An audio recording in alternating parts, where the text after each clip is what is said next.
जय हिंद साथियों, नमस्कार। क्या हालचाल आप सभी के। रेलवे ग्रुप डी की भर्ती का 1-2 दिन और बचे हैं और बिल्कुल चिंता ना करें, आप हमारी पूरी क्लासेस को ज़रूर देखिए, आपको डेफिनेटली फ़ायदा होने वाला है। रेलवे ग्रुप डी की सीरीज़ हमने 8-10 क्लासें डाल दी हैं और आज की हमारी अगली क्लास जो रेलवे ग्रुप डी की मैथ्स की है और जिसमें वेरी वेरी मोस्ट क्वेश्चन हमने उठाए हैं। तो चलिए दोस्तों शुरू करते हैं बिना समय गवाए। आज का हमारा पहला क्वेश्चन,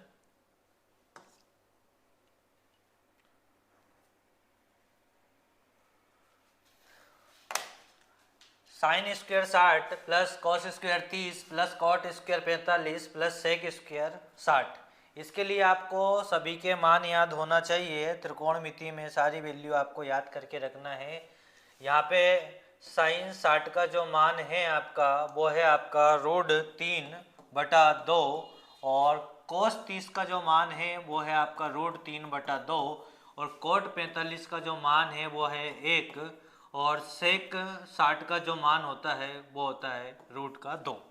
क्या होता है, सॉरी 2, √2 नहीं, ओनली 2।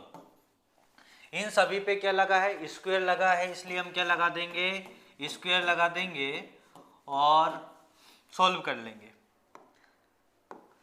हाँ, √3 का स्क्वायर करेंगे 3, 2 का स्क्वायर हो जाएगा 4, ये हो जाएगा आपका 3/4। 1 का स्क्वायर करोगे तो 1 और 2 का स्क्वायर करेंगे हम तो 2 का स्क्वायर करेंगे तो ये हो जाएगा हमारा 4। एलसीएम लेंगे, 4 आ जाएगा, 3 + 3 और ये हो जाएगा आपका 4 और 4 का गुणा 4 से करेंगे तो 16।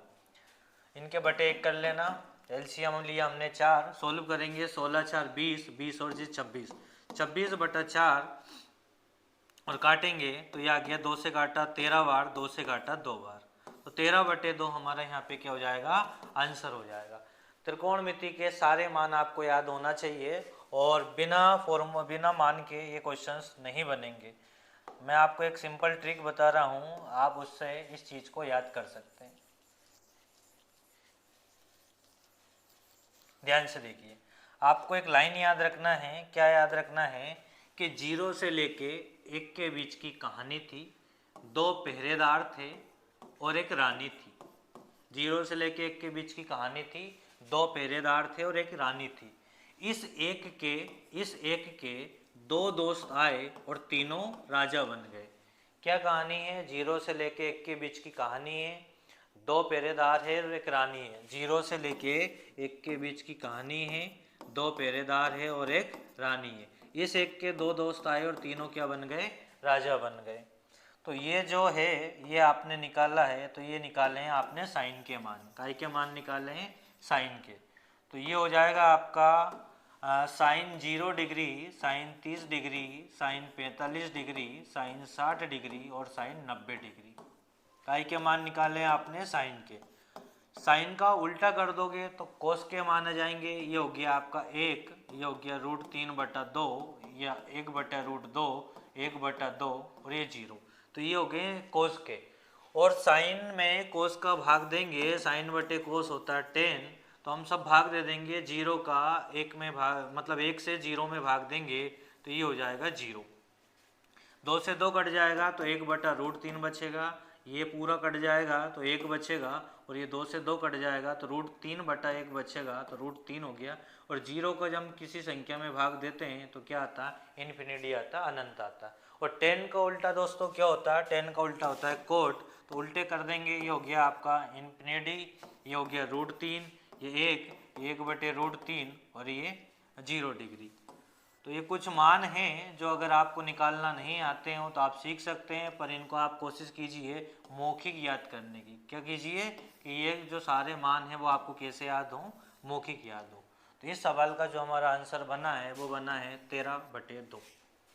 चलिए दोस्तों आगे चलते हैं।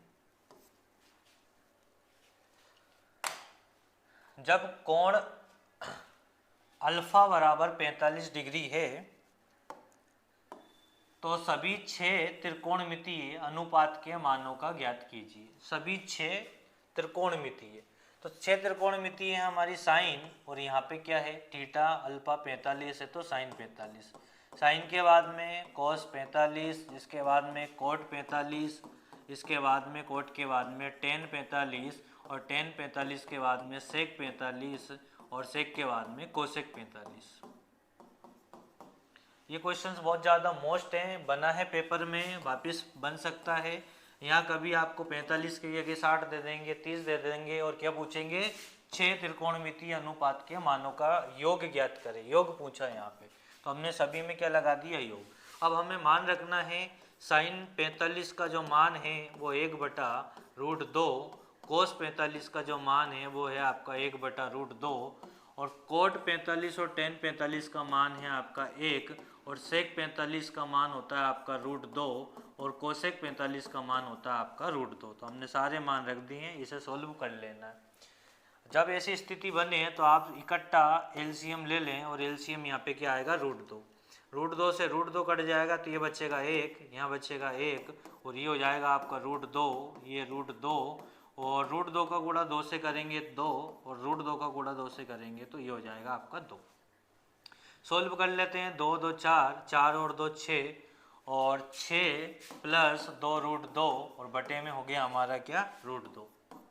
√2 का गुणा हम दोनों तरफ करेंगे या हर का हम परिमेयकरण कर देंगे, तो ये हो जाएगा आपका 6 √2 प्लस का 2, और √2 गुणा √2 करेंगे तो 2, 2 का गुणा 2 से करेंगे तो क्या जाएगा 4, और बटे में √2 गुणा √2 होगा तो 2। ऊपर से हम 2 कॉमन ले लेंगे तो यह जाएगा आपका 3 √2 और प्लस का 2, बटे में क्या है 2, 2 से 2 कट जाएगा तो आंसर बनेगा 2 + 3 √2। किस ऑप्शन में हमारा ये है 2 + 3 √2, तो ऑप्शन नंबर ए हमारा यहाँ पे क्या बन जाएगा, राइट बन जाएगा। आईएमपी लगाइए, मोस्ट क्वेश्चन है, और इस तरह का क्वेश्चन जो है रेलवे में बहुत ज़्यादा पूछे जाते हैं। चलिए अगले क्वेश्चन की ओर चलते हैं। सूर्य का उन्नयन कोण 60 डिग्री से बदलकर 30 डिग्री होने पर भूतल पर स्थित किसी मीनार की छाया की लंबाई 40√3 मीटर है की वृद्धि हो जाती है, तो मीनार की ऊंचाई ज्ञात कीजिए। दोस्तों ऊंचाई और दूरी के लिए हमने एक क्लास बनाई है, जो प्ले लिस्ट में आप जाओगे तो ऊंचाई दूरी के सारे कॉन्सेप्ट आपके क्लियर हो जाएंगे। अगर आपको ऊंचाई दूरी वाले सवालों में प्रॉब्लम आती है तो आप उस क्लास को जरूर देखिए। सूर्य का उन्नयन कोण कितने का हो गया भाई, सूर्य का जो उन्नयन कोण है आपका वो 30 से 60 हो गया। कितने से, 30 से 60 हो गया। ये 30 से क्या हो गया, 60 हो गया। और जैसे 30 से 60 हुआ तो यहाँ से यहाँ तक की जो दूरी है वो कितनी बड़ी है, हमेशा ये दूरी ध्यान रखना कितनी बड़ी है, 40√3। आपको कुछ वैल्यू यहाँ पे याद करना पड़ेगी। जब 30 और 60 डिग्री का कोण बनता है तो 60 के सामने ये वैल्यू का मान रहता है √3, इस वैल्यू का मान रहता है 1, और इस वैल्यू का मान रहता है कितना, 2। तो हमें यहाँ 2 के बराबर दिया है 40√3, तो 1 की वैल्यू हो जाएगी 20√3। और आपसे पूछा क्या है, उन्होंने पूछा है मीनार की ऊंचाई ज्ञात कीजिए। तो मीनार यहाँ कितनी ऊंची है, √3, तो √3 का गुणा हम 20 से कर देंगे, 20√3 गुणा √3, तो ये हो जाएगा हमारा 20 गुणा में √3 गुणा √3 करेंगे तो 3, और 20 का 3 से गुणा करेंगे 20 दिया 60 मीटर हमारा यहाँ पे क्या हो जाएगा, आंसर हो जाएगा। ऑप्शन नंबर बी हमारा यहाँ पे क्या बनेगा, राइट बनेगा। चलिए दोस्तों अगले क्वेश्चन की ओर चलते हैं। हाँ 10 0 10 1 10 2 3 4 डैश 89। आपको याद होगा कि 10 90 का मान क्या होता है, 10 90 का मान 0 होता है, जो अभी हमने कुछ समय पहले निकाला। 10 90 का मान अगर 0 होता है और 0 का गुणा जब हम इन सभी संख्याओं से करेंगे या इनका सभी मान रख के भी निकाल के करेंगे तो भी क्या जाएगा, 0 हो जाएगा। क्योंकि 0 अगर किसी गुणा में मिल जाती है तो वो सबको क्या कर देती है, वो 0 कर देती है। तो यहाँ हमारा जो राइट आंसर बन जाएगा वो ऑप्शन नंबर ए बन जाएगा। आई होप समझ में आ रहा होगा। चलिए अगले क्वेश्चन की ओर चलते हैं। और जिन दोस्तों के, जिन छात्रों के, जिन भाई बहनों के रेलवे ग्रुप डी के फॉर्म डले हैं, एग्ज़ाम है अभी, वो हमारी सारी क्लासेस को ज़रूर देखिए, आपका बहुत ज़्यादा फ़ायदा एग्ज़ाम में होगा। चलिए पढ़िए क्वेश्चन को। यदि tan थीटा बराबर 5/6 है तो 12 sin theta minus 5 cos theta और बटे में 12 sin theta plus 5 cos theta. जब भी ऐसे क्वेश्चन आए तो आप हमेशा लाल बट्टे कक्का का प्रयोग करना, पाइथागोरस प्रमेय लगाना और आप तीसरी वैल्यू निकालना।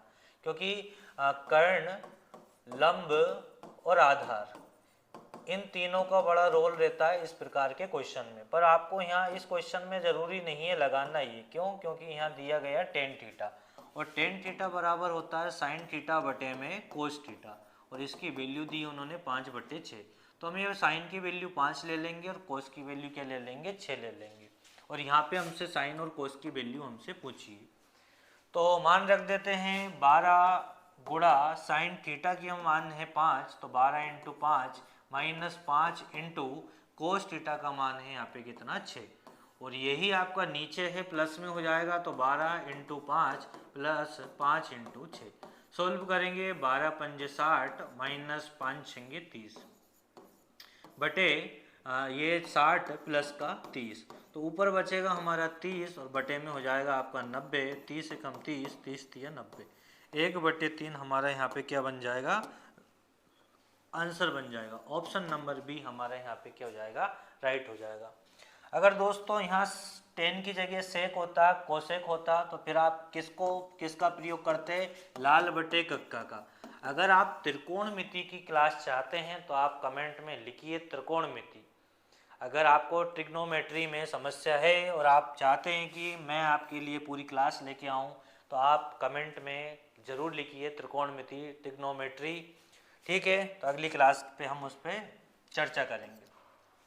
चलिए दोस्तों, आज का हमारा 6वां क्वेश्चन है, यदि a² प्लस b² बराबर 80 तो a माइनस बी बराबर 4, तो a और b का मान ज्ञात कीजिए। देखिए, या तो आप इस तरह के क्वेश्चन में ऐसा दिमाग लगाइए कि सोचने पे ही वो संख्या आ जाए कि घटाने पे 4 हो, उनका स्क्वायर करने पे 80 हो, नहीं तो फिर आपको सर्व समीका यहाँ पे क्या लगाना पड़ेगी। सर्व समीका लगाएंगे यहाँ पे हम a माइनस बी का होल स्क्वायर, और ये होता है a² प्लस b² माइनस का 2ab। a माइनस बी का मान हमें दिया है 4, तो 4 का स्क्वायर हो गया 16, और ये हमें बताना है, और माइनस का 2, और नहीं, इसकी वैल्यू हमें दी 80। कितनी दी है, इसकी वैल्यू हमें दी है, तो यहाँ रख देंगे हम 80। कितना दिया है, 80, और माइनस का 2 a और b, तो ये हो जाएगा आपका 16 माइनस 80, तो ये बचेगा माइनस का 64 बराबर माइनस का 32, क्योंकि प्लस के 80 इधर आएंगे तो काय के हो जाएंगे, वो माइनस के हो जाएंगे, तो क्या बचेगा, माइनस का 64 बचेगा। और ये ए बी, माइनस से माइनस काट देंगे हम, और 2 है, सॉरी यहाँ पे 32 नहीं है, 2 है, और 2 से जब हम 64 काटेंगे तो ये हो जाएगा हमारा 32 बराबर में ए बी, और यही हमें क्या करना था, यही हमें बताना था। आई होप समझ में आया होगा आपको। करना क्या दोस्तों, करना सिर्फ इतना सा है कि इस फॉर्मूले का प्रयोग करना है, सर्व समीका का प्रयोग आपको करना है और मान रख देना है। ठीक है, यह a माइनस बी का होल स्क्वायर होता है a² प्लस b² माइनस का 2ab। क्या होता है, माइनस का 2ab। a माइनस बी की वैल्यू हमें कितनी दी है, 4, तो 4 का स्क्वायर हो गया 16, और ये मान जो दिया है हमें कितना दिया है, 80, और माइनस का क्या हो गया, 2ab। 80 इधर आएगा, प्लस का है तो माइनस का हो जाएगा, और बराबर में बचा माइनस का 2ab। 80 में से 16 जाएगा तो 64 बचेगा, और वो भी माइनस का। क्यों, क्योंकि बड़ी संख्या हमारी यहाँ काय की है, माइनस की है। बराबर में माइनस का हो गया 2ab, माइनस से माइनस कट जाएगा, और 2 से 64 काटेंगे तो ab बराबर कितना आएगा, 32 आएगा, 32 आएगा। और किस ऑप्शन में है, ऑप्शन नंबर डी में, ये हमारा राइट हो जाएगा। आई होप समझ में आ रहा होगा। चलिए, यदि अल्फा और बीटा बहुपद x² माइनस 5x प्लस 6 के 0 हैं तो मान ज्ञात कीजिए। 0 नहीं होगा, यहाँ पे मूल होंगे। क्या होंगे, मूल है, या फिर समीकरण है ना। तो पूछा क्या है, α² प्लस β² और बटे में अल्फा की पावर -2 प्लस बीटा की पावर -2। तो यहाँ पे समीकरण से हम पहले मान उठाएंगे। a बराबर हो जाएगा हमारा 1, और b बराबर हो जाएगा -5, और c बराबर हो जाएगा 6। इस x के स्क्वायर के आगे जो वैल्यू रहती है वो x का a का मान रहता है। यहाँ कुछ भी नहीं है तो हम क्या मानेंगे, 1, और इस x के आगे जो वैल्यू है वो रहता है b का मान, तो यहाँ है -5, और ये हमेशा होता है c का मान। और मूलों का योगफल होता है, मूलों का योगफल होता है अल्फा प्लस बीटा बराबर माइनस का बी बटे ए, और अल्फा इंटू बीटा बराबर होता है सी बटे ए। क्या होता है? सी बटे ए। और ए बी सी के मान हमें कहाँ से मिलते हैं? समीकरण से मिलते हैं। हमसे इसकी वैल्यू पूछी है अल्फा का स्क्वायर प्लस बीटा का स्क्वायर, और देखो अगर पावर माइनस में है तो हम इसको लिख लेंगे 1 बटे अल्फा स्क्वायर प्लस 1 बटे बीटा का स्क्वायर। क्यों लिख लेंगे? अगर आप किसी भी संख्या को अगर आप ऊपर ले जाएंगे तो वो उसकी पावर काय में हो जाएगी? माइनस में हो जाएगी। और अगर आप उसे सोल्व करेंगे बटे में लेके आएंगे तो वो 1 के बटे में प्लस में हो जाएगी। तो ये जो -2 थी तो हम 1 के बटे में ले आए तो वो काय में हो गई? प्लस में हो गई। अगर हम इसको ही सोल्व करें, वो ऊपर की वैल्यू को अभी हम भूल जाते हैं कुछ समय के लिए, अगर हम इसको ही सोल्व करें तो क्या हो जाएगा? अल्फा स्क्वायर हो जाएगा प्लस बीटा स्क्वायर हो जाएगा, और बटे में अल्फा स्क्वायर और बीटा स्क्वायर हो जाएगा। और ऊपर क्या है? ऊपर ये है आपका alpha square plus beta square. आपको ध्यान से समझना है, सुनना है कि a बटा बी बटा सी, तो सी वैल्यू कहाँ जाती है? ऊपर जाती है। तो ये वैल्यू तो कैंसिल हो जाएगी, कट जाएगी, तो ऊपर क्या रहेगा? Alpha square plus beta square. तो इसको हम लिख सकते हैं अल्फा और बीटा का होल स्क्वायर, और इसको बोलेंगे हम मूलों का गुणनफल। और मूलों का गुणनफल क्या होता है? सी बटे ए। अल्फा इंटू बीटा बराबर क्या होता है? सी बटे ए। और सी की वैल्यू हमने कितनी निकाली है? सी की वैल्यू हमने निकाली है 6, और ए की वैल्यू निकाली 1, और स्क्वायर लगाया तो स्क्वायर लगा देंगे तो 6 का स्क्वायर क्या हो जाएगा? 36। तो हमारा इस सवाल का जो राइट आंसर बनेगा वो क्या बनेगा? 36 बनेगा। तो ऑप्शन नंबर सी हमारा यहाँ पे क्या हो जाएगा? राइट हो जाएगा। कुछ बच्चों के 27 तारीख से एग्ज़ाम है, तो ऐसी स्थिति में क्या करना है आपको? ऐसी स्थिति में अभी आप एक आध तो मॉक टेस्ट लगा लें, और मॉक टेस्ट लगाने के बाद में जो ऐसे क्वेश्चंस जो ज़्यादा टेस्ट में दिखे हैं आपसे नहीं बन रहे, उन क्वेश्चंस का रिवीजन कर लें। और जो आपने नोट्स बनाए होंगे उस समय जो वेरी आईएमपी क्वेश्चंस लिखे होंगे उनका भी रिवीजन आप अच्छे से कर लें। और बिल्कुल टेंशन फ्री रहिए, क्योंकि 1-2 दिन में कोई ऐसा नहीं कि सब कुछ पढ़ा जा सकता है। आप शांति से रिवीजन करिए, पन्नों को पलटते रहिए, और एक मोटिवेशन अपने अंदर रखिए। अगर आपने अच्छे से मेहनत करी है पिछले 1 साल के अंदर तो आपका पेपर बहुत अच्छा जाएगा। बिल्कुल भी टेंशन और घबराने वाली बात नहीं है ना? बस आप रिवीजन अच्छे से करें, जो आपने पढ़ा है उसी का रिवीजन, क्योंकि 2 दिन में कोई नई चीज़ें तो आप सीख नहीं सकते, इसलिए आपने जो सीखा है उसका आप अच्छे से रिवीजन कर ले। कई बार क्या होता है, पेपर में बैठ जाते हैं फिर, और ये क्वेश्चन तो हमें आता था, और परीक्षा में अगर वही क्वेश्चन आपसे नहीं बने तो फिर हम टेंशन में आके आगे के जो क्वेश्चन है वो बिगाड़ लेते हैं। इसलिए आप रिवीजन करें। जनरल ही चीज़ें पूछी जाती है, 10th लेवल का ही पूछा जाता है, कोई नई चीज़ था ना। तो टाइम का बिल्कुल ध्यान रखना। पेपर में रेलवे ग्रुप डी में सबसे इम्पोर्टेंट चीज़ क्या है? टाइम। तो टाइम का जरूर ध्यान रखना है, और बिल्कुल टेंशन नहीं लें। सभी बच्चे अच्छे से पेपर देंगे, सबका पेपर अच्छा जाएगा, सबका भला हो। चलो, यदि माध्य का और माध्य क्रमशः 36 और 35 है तो बहुलक ज्ञात कीजिए। देखो, इस प्रकार के क्वेश्चन के लिए आपको एक फॉर्मूला याद रखना है। बहुलक से 3 प्रकार के क्वेश्चन बनते हैं। एक तो बनता है कि जिस संख्या की आवर्ती सबसे ज़्यादा है तो वो बहुलक हो जाता। एक बन जाता इस तरह से, जो फॉर्मूला है हमारा क्या? बहुलक बराबर 3 माध्य का माइनस का 2 माध्य। इससे बहुलक ही नहीं, इससे कभी कभी माध्य भी पूछ लेंगे, माध्य का भी पूछ लेंगे, बहुलक भी पूछ लेंगे। तो ये फॉर्मूला याद रखना। और एक बहुलक का फॉर्मूला होता है, आपको याद हो तो, Z बराबर L plus F1 minus F0 बटे में 2F1 माइनस F0 माइनस का F2 और इंटू में H। एक फॉर्मूला ही होता है। तो बहुलक से 2-3 प्रकार के क्वेश्चंस पूछे जाते हैं, ध्यान रखिए।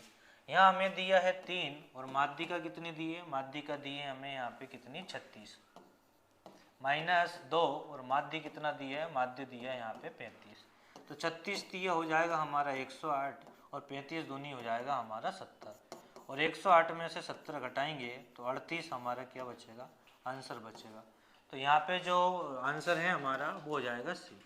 देखो, माध्य का बहुलक, इसके बाद में माध्य का बहुलक हो गया, प्रसरण हो गया, मानक विचलन हो गया, परिसर हो गया। कुल मिला के सांख्यिकी तो पढ़ के ही जाना है।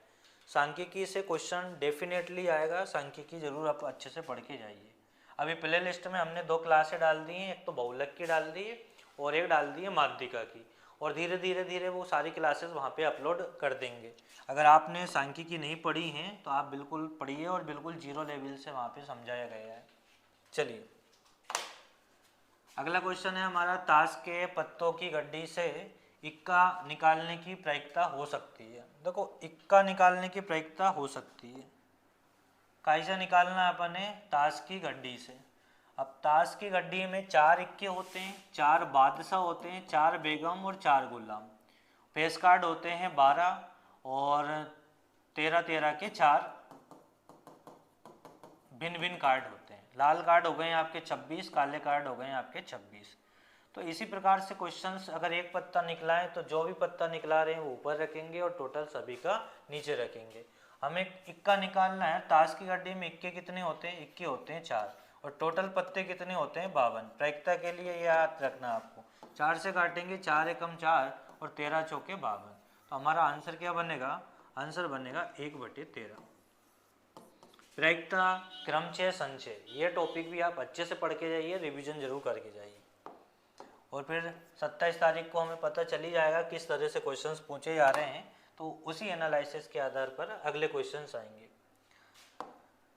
एक कालीन की लंबाई 20 सही 5/2 मीटर है और 4 सही इससे 4 सही 1/2 मीटर की लंबाई वाले कालीन के कितने टुकड़े बनाए जा सकते हैं।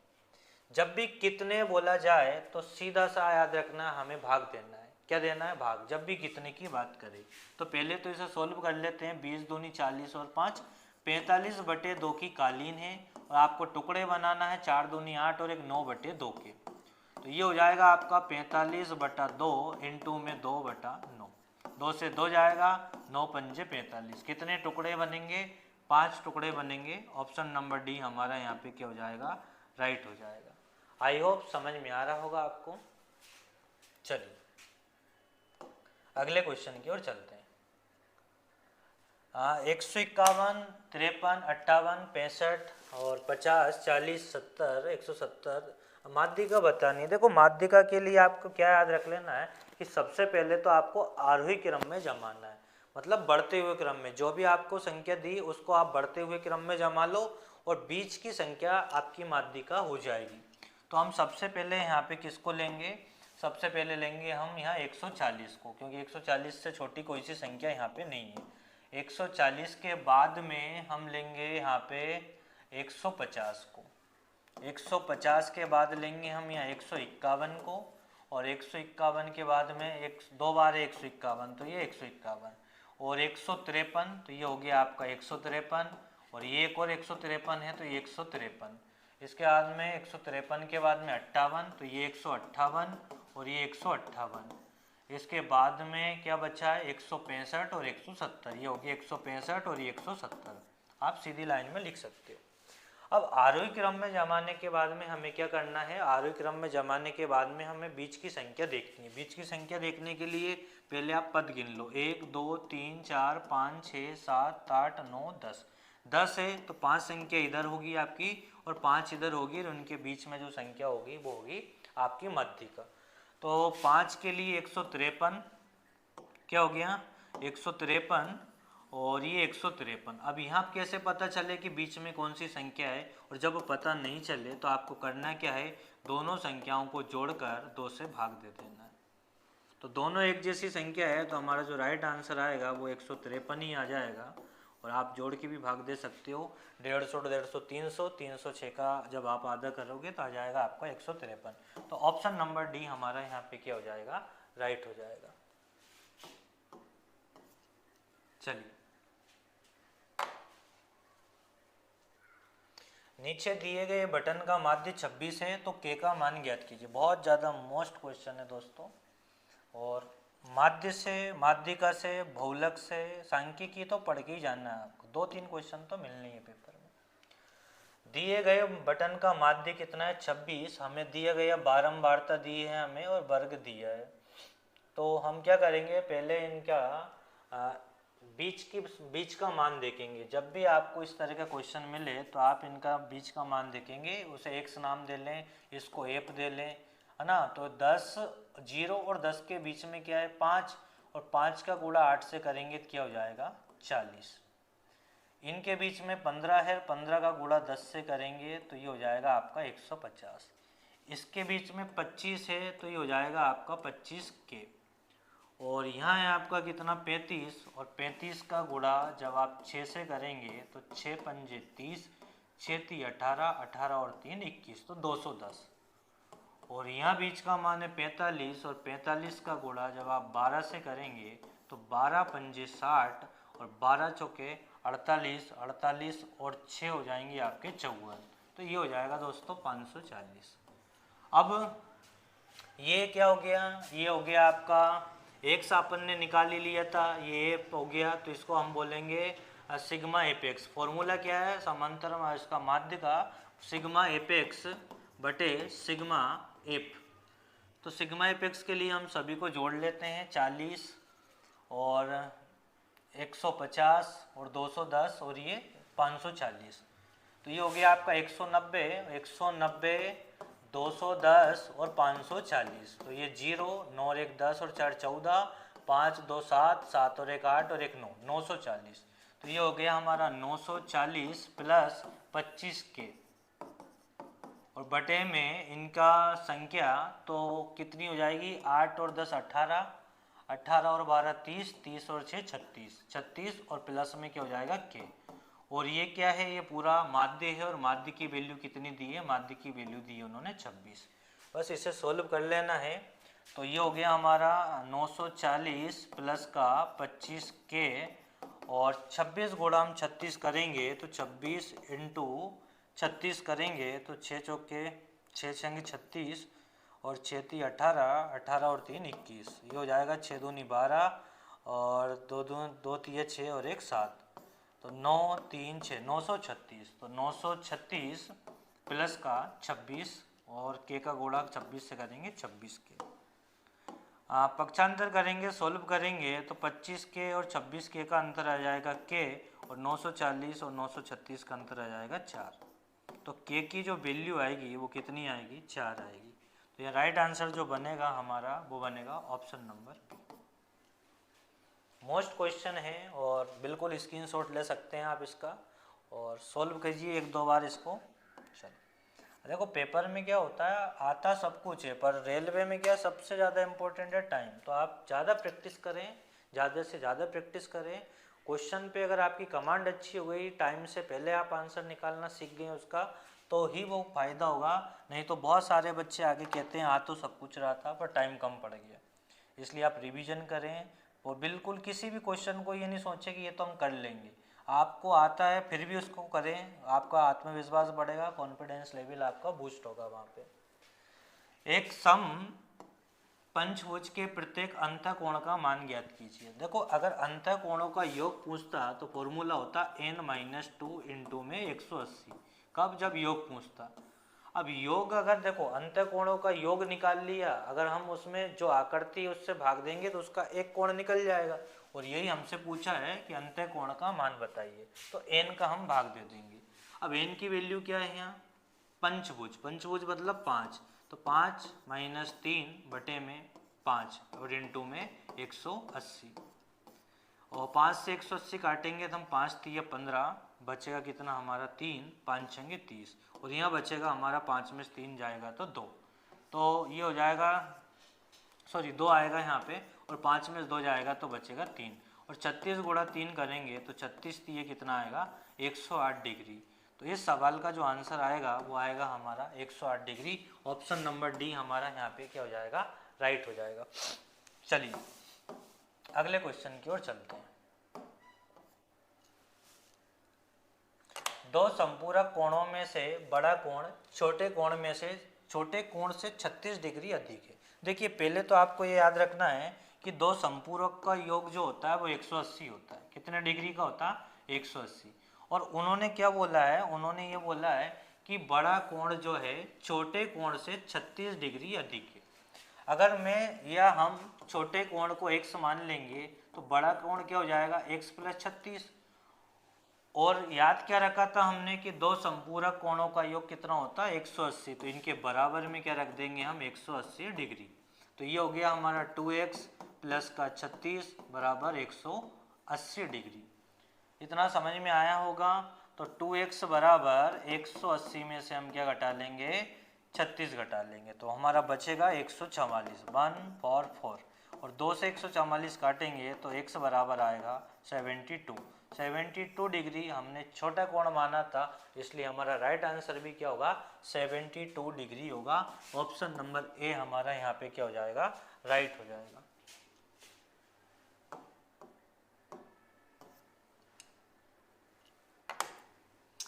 एक अर्धवृत्त में ए और सी व्यास के सिरों को इंगित करते हैं, या है होगा यहाँ पे, और बी अर्धवृत्त पर कोई बिंदु है तो कोण ए बी सी हमेशा होगा। देखिए, एक अर्धवृत्त ये हो गया भाई हमारा अर्धवृत्त, और ए और सी क्या है, ए और सी व्यास है, ये हो गया व्यास, और बी अर्धवृत्त पर कोई एक बिंदु है, ये बिंदु हो गया हमारा बी, क्या हो गया, बी हो गया। तो जो ये त्रिभुज बना है अर्धवृत्त पर, उसमें आपको बताना है कि कोण ए बी सी, कोण ए बी सी हमेशा होगा। तो याद रखना है, एक प्रमेय भी है, एक थ्योरम भी है, याद रखने वाली बात है कि अर्धवृत्त पर बना कोण, अर्धवृत्त पर बना कोण समकोण होता है। अगर आपने कक्षा 10 में इस प्रमेय को सिद्ध करा होगा तो आपको याद जरूर आ गया होगा कि हाँ, ये लाइन हमने कक्षा 10th में सुनी थी या पढ़ी थी कि अर्धवृत्त पर बना कोण कितना होता है, समकोण होता है। तो हमारा जो राइट आंसर बनेगा यहाँ पे वो बनेगा ऑप्शन नंबर डी, समकोण। आई होप समझ में आ रहा होगा आप सभी को। चलिए, एक समांतर चतुर्भुज PQRS जिसकी भुजाओं की लंबाई 8 सेमी और 12 सेमी है, तो 10 सेंटीमीटर लंबा एक विकर्ण है, तो दूसरे विकर्ण की लंबाई लगभग है। देखिए, क्या ध्यान रखना है आपको, आपको ध्यान रखना है कि समांतर चतुर्भुज के कुछ कॉन्सेप्ट हैं जो बार बार पेपर में आते हैं, उन्हें अच्छे से कर लीजिए, है ना, कि भाई आमने सामने के कोण बराबर होते हैं, आमने सामने की भुजाएं बराबर होती हैं। तो बहुत सारे कॉन्सेप्ट समांतर चतुर्भुज में सारे पढ़ के जाइए। ज्यामिति अगर आपको बहुत अच्छे से करना है तो पहले आप उसकी बेसिक जानकारी को पढ़िए, है ना। चलिए, अब यहाँ पे हमें क्या दिया है, एक भुजा दी है 8 और एक दी है 12, और एक विकर्ण की लंबाई दी है कितनी, हमें 10, और दूसरा विकर्ण हमसे क्या करा उन्होंने, दूसरा विकर्ण हमसे पूछा है। ठीक है, तो आपको क्या याद रखना है, जब भी समांतर चतुर्भुज की बात करें तो जो इसके विकर्णों का स्क्वायर होता है, जो इनके विकर्णों का स्क्वायर होता है वो इनकी भुजाओं के वर्गों के योग का 2 गुना होता है। ये कॉन्सेप्ट आपको याद रख लेना है, बस मान रख देना है। एक विकर्ण आपको 10 दिया है तो 10 का स्क्वायर 100, और दूसरा विकर्ण हम x मान लेंगे तो ये हो जाएगा x स्क्वायर, और दो भुजा दी है आपको 8, तो 8 का वर्ग 64, और एक दिया है आपको b कितना, b दिया है 10, सॉरी 12, तो 12 का स्क्वायर 144, और इंटू में क्या हो गया, 2 हो गया। तो इसे सोल्व करेंगे, 144 और 64, ये हो जाएगा 4 4 8 208, और 208 का गुणा हम 2 से कर लेंगे तो ये हो जाएगा 208 गुणा 2, तो ये हो गया आपका 416। क्या हो जाएगा, 416। तो x स्क्वायर बराबर 416, और जो ये 100 है प्लस का उधर जाएगा तो माइनस का 100, तो x स्क्वायर बराबर क्या आ गया, x स्क्वायर बराबर आ गया 316। यहाँ से स्क्वायर हटेगा, यहाँ रूट लग जाएगा, तो x बराबर अंडर रूट 316। तो 316, 17 का वर्ग 289, उससे ज़्यादा है, 18 का ये हो नहीं सकता, तो इन दोनों में से हमारा आंसर है। और पीछे 6 है तो 5 भी ये नहीं होगा, तो राइट आंसर हमारा क्या बनेगा, 17.8 बनेगा। एक अनुमान आप लगा सकते हैं कि किस तरह से हम रूट बाहर निकाल सकते हैं। चलिए ना, क्या ध्यान रखना था इसमें, इस क्वेश्चन में सिर्फ आपको इतना सा ध्यान रखना था, अगर समझ में नहीं आया हो तो ध्यान से देखो कि पहले विकर्ण का स्क्वायर प्लस दूसरे विकर्ण का स्क्वायर, हाँ, पहले विकर्ण का स्क्वायर प्लस दूसरे विकर्ण का स्क्वायर बराबर जो भुजा है इनकी A1 और B1 का स्क्वायर, और क्या कर देना, 2 गुना कर देना। ठीक है, कभी कभी आपसे पहला विकर्ण देंगे, दूसरा पूछेंगे, दूसरा देंगे, पहला पूछेंगे, कभी आपको दोनों विकर्ण देंगे, एक भुजा पूछेंगे, दूसरी भुजा आपसे पूछ लेंगे। तो 3-4 क्वेश्चन इसमें बनते हैं, तो ये वाला कॉन्सेप्ट जो है वो आपको याद रखना है। चलो, किसी समकोण त्रिभुज का एक कोण 55 डिग्री है, दूसरे न्यून कोण का मान क्या होगा। देखो, समकोण त्रिभुज में आप सभी जानते हैं कि एक कोण जो होता है वो 90 डिग्री का होता है। तो ये हो गया हमारा 90 डिग्री का, और एक हमें दिया कोई सा 55 डिग्री का, और त्रिभुज के तीनों कोणों का योग कितना होता है, 180 डिग्री होता है। तो अपन रख देंगे 90 प्लस 55 प्लस x और बराबर में क्या हो गया, 180 डिग्री हो गया। सोल्व कर लेंगे इसे, तो ये हो गया 5 9 और 5 14, 145 प्लस x और बराबर में 180।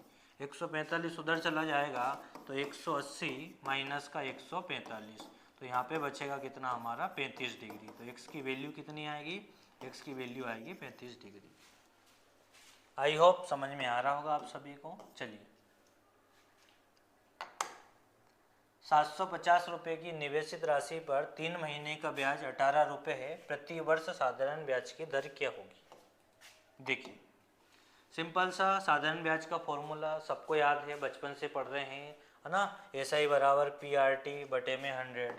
तो यहाँ पे ब्याज दिया हमें 18 रुपये, मूलधन है हमारा यहाँ पे कितना 750, और दर कितनी है, दर हमें निकालना है, एक मान ली, और समय है हमारा 3 महीने। अगर समय महीने में है तो बटे 12 करना है, समय दिन में है तो बटे 365 करना है, और समय वर्ष में है तो बटे कुछ भी नहीं करना है, और बटे में क्या आएगा हमारा 100। ठीक है, सॉल्व कर लेते हैं। 3 से काटेंगे ये 4 बार, ये 0 से ये 0 कट गया। 5 से काटेंगे तो ये 15 बार, और 5 से काटेंगे तो ये 2 बार।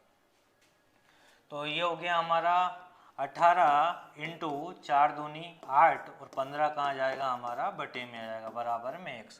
सॉल्व करते हैं, 3 छंगे 18, 3 पाँचे 15। अब कुछ कटेगा, अब नहीं कटेगा, तो 6 8 हो गया हमारा 48, और बटे में 5। 5 से काटेंगे, 5 9 में 45। तो एक ही ऑप्शन है हमारा, तो 9.6% जो है हमारा क्या जाएगा, आंसर आ जाएगा। आई होप समझ में आ रहा होगा आपको। वीडियो को लाइक ज़रूर कीजिए और अपने सभी दोस्तों में शेयर ज़रूर कीजिए। चलिए अगले क्वेश्चन की ओर चलते हैं। एक टैंक 2 नल A और B द्वारा क्रमशः 12 घंटे और 16 घंटे में भर जा सकता है। पूर्ण टैंक को 8 घंटे में तीसरे टैप नल से खाली किया जा सकता। मतलब कुल मिला के ये है क्या भाई, एक नल जो है A वो 12 घंटे में भर रहा है, और B जो है वो 16 घंटे में भर रहा है, और तीसरा नल जो है C उसी भरे हुए टैंक को क्या कर रहा है, 8 घंटे में खाली कर रहा है ना। प्लस माइनस जरूर लगा लिया करो, कभी भी गलती नहीं होगी। सबसे और बोला गया है तो तीनों नलों को एक साथ खोल दिया जाए तो टैंक खाली करने में कितना समय लगेगा। सबसे पहले हम टोटल टैंक की क्षमता निकाल लेंगे। वो निकलेगा कैसे, एलसीएम से। 12, 16 और 18 का एलसीएम क्या आएगा, वो आएगा हमारा 48, है ना। फिर 1 घंटे की हम क्षमता निकालेंगे। 12 चौके 48, 16 तिया 48, और 8 छंगे 48। क्या ध्यान रखना है, यहाँ बोला गया है कि एक नल ए 1 घंटे में 4 लीटर पानी भरता है, दूसरा नल 3 भरता है, पर तीसरा नल जो सी है वो 6 खाली कर देता है। तो भराया कितना है 7 लीटर, गया कितना है 6 लीटर। तो 1 घंटे में टंकी में पानी आया कितना, 1 लीटर। तो खाली टैंक को भरने में कितना समय लगेगा, तो टैंक कितना है 48 लीटर का, उसमें 1 घंटे में कितने लीटर पानी आता है, 1 लीटर पानी आता है। तो कितना समय लगेगा, समय लगेगा 48 घंटे। तो ऑप्शन नंबर डी हमारा यहाँ पे क्या हो जाएगा, राइट हो जाएगा। चलिए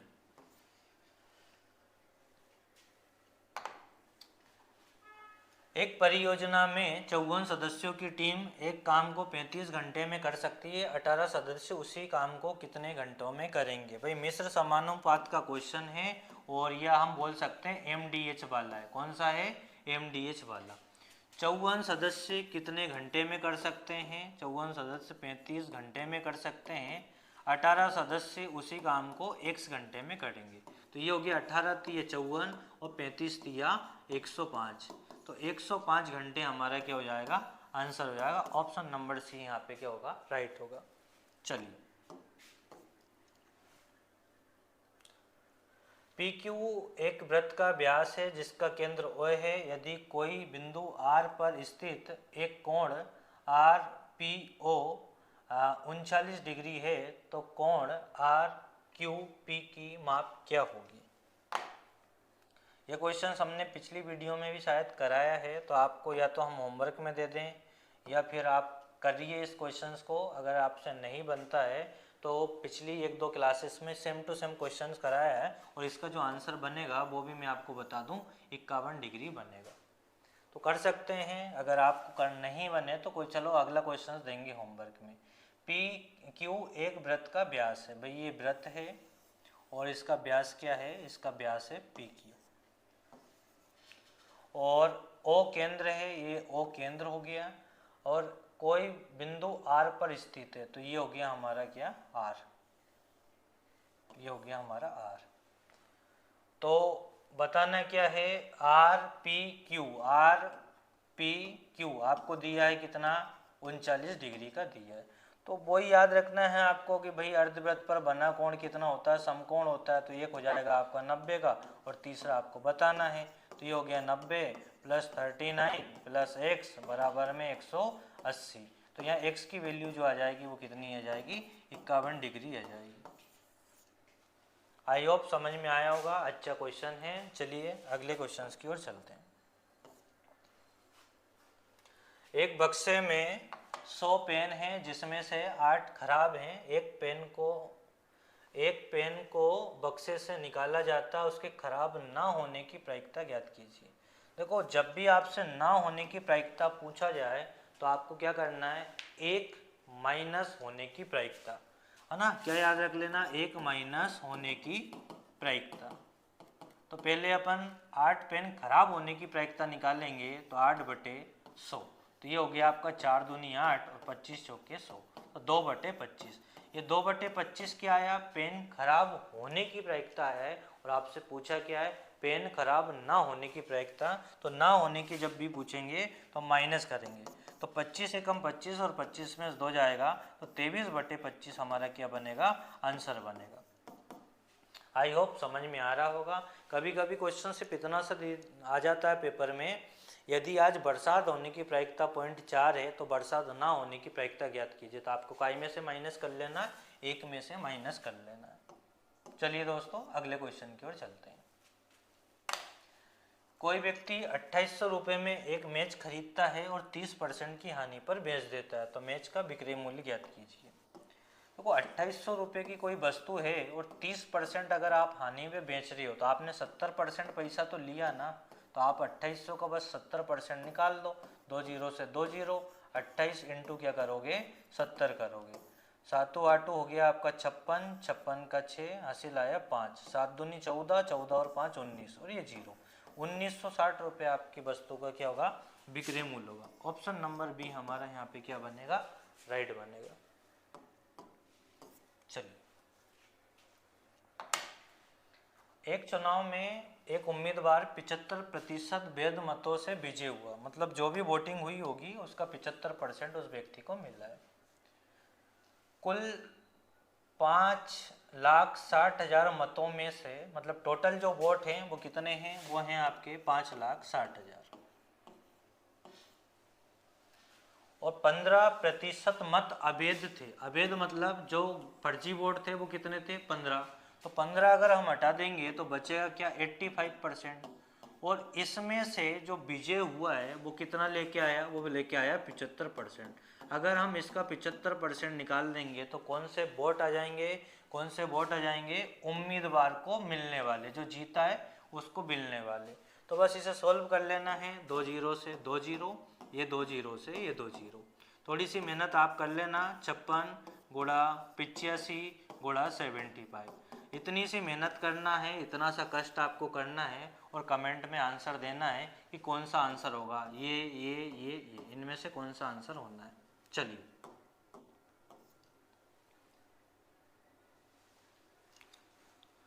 अगला क्वेश्चन है हमारा, 3 पुरुष और 2 महिलाएं एक कार्य को 8 दिन में पूरा कर सकते हैं, जबकि 2 पुरुष और 3 महिलाएं उसी काम को 10 दिनों में पूरा कर सकते हैं।